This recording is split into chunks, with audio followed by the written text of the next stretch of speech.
बिस्मिल्लाहिर्रहमानिर्रहीम। अस्सलामु अलैकुम वरहमतुल्लाहि वबरकातुहू। गुस्ल के वो फ़राइज़ जो जानना नहायत ज़रूरी हैं।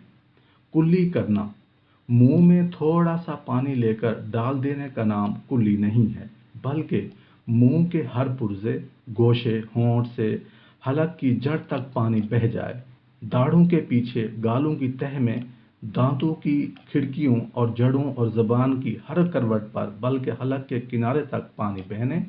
रोज़ा ना हो तो गरारा कर लीजिए, जो कि सुन्नत है। नंबर 2, नाक में पानी चढ़ाना। नाक में पानी चढ़ाने का मतलब जहाँ तक नरम जगह है, यानी सख्त हड्डी के शुरू तक धुलना लाजमी है, और यूं हो सकेगा कि पानी को सूंघ कर ऊपर खींचिए। बाल बराबर भी जगह धुलने से न रह जाए, वरना गुस्ल नहीं होगा। नाक के अंदर अगर रीढ़ सूख गई है तो उसका छुड़ाना फ़र्ज है। नीस, नाक के बालों का धोना भी फ़र्ज है।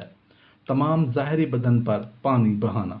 सर के बालों से लेकर पाँव तक के तलवों को, जिस्म के हर पुर्जे और हर रोंगटे पर पानी बह जाना ज़रूरी है।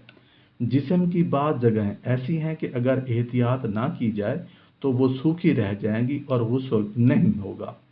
गुस्ल करने वाले को चाहिए कि पहले दोनों हाथ पांचों तक 3 मरतबा धोए, फिर बदन पर अगर किसी जगह गंदगी लगी हो तो उसको 3 मरतबा पाक करे, फिर छोटा बड़ा इस्तिंजा करे, खा ज़रूरत हो या ना हो। उसके बाद मसनून तरीका पर वज़ू करे।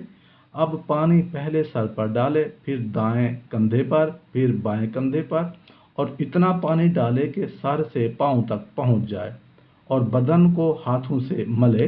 ये 1 मरतबा हुआ। दोबारा इसी तरह पानी डाले कि पहले दाएं कंधे पर, फिर बाएं कंधे पर, इसी तरह तीसरी मरतबा पानी सर से पैर तक बहाए।